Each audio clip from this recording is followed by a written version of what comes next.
যদি উপন্যাসী লেখক আমার সেই মাসুক হয়, তাহলে আমিই তার প্রাপক, যার অস্তিত্বের সাথে মিশে আছে আমার ভালোবাসার রক্তের বাঁধন।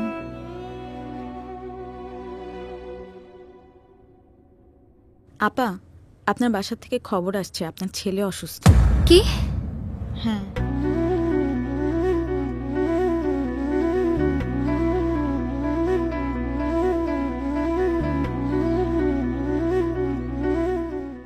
ওনাকে তো আপাতত ভর্তি রাখা হলো।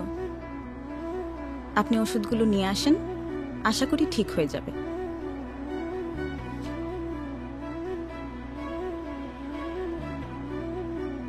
ভয় পাওয়ার মতো কিছু নেই তো? না না না, ভয় পাওয়ার মতো কিছু নেই। Thank you.